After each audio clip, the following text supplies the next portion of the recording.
Vendimi i gjykatës kushtetuese për pezullimin e zgjedhjeve të përjetshme të Bashkinisë së Tiranës ka sjellë reagimin e menjëhershëm të opozitës, nga selia e Partisë Demokratike Sali Berisha përshëndeti këtë vendim duke e cilësuar si një akt që rivendos besimin tek drejtësia dhe garanton respektin e kushtetues. Përshëndes vendimin unanim të gjykatësve, të cilët mbrojtën kushtetutshmërinë dhe kushtetutën nga armiqtë e tyre, për të mos thënë një fjalë tjetër që edhe s'mund të mos e them, nga horrat e shtetit. Berisha tha se Bajrambiga i duhet shkarkuar pasi kushtetuesi ja vendosi pezullim të dekretit për zgjedhjet në Tiranë.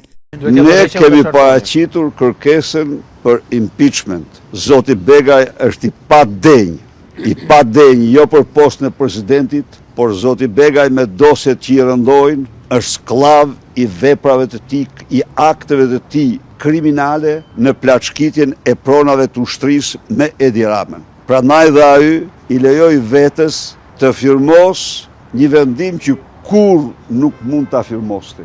Megjithatë, procesi zgjedhor në 9 nëntor është pezulluar, kreu i demokratëve bëri të qartë se kandidati i opozitës për kryetar bashkie në Tiranë do të mbetet Florian Binaj. Shpresoj se të gjitha partitë opozitare edhe pas këtij vendimi do t'i rikonfirmojnë Florian Binos, i cili, siç jeni ndjeni, u prit me shumë pëlqim dhe kënaqësi nga qytetarët e Tiranës të gjithë spektrit dhe të gjithë shtresat, grupet me radhë. Sipas Berishës, vendimi i kushtetutës është një fitore për qytetarët dhe për demokracinë, duke hapur rrugë një procesi zgjedhor më të drejtë dhe më transparent në kryeqytet.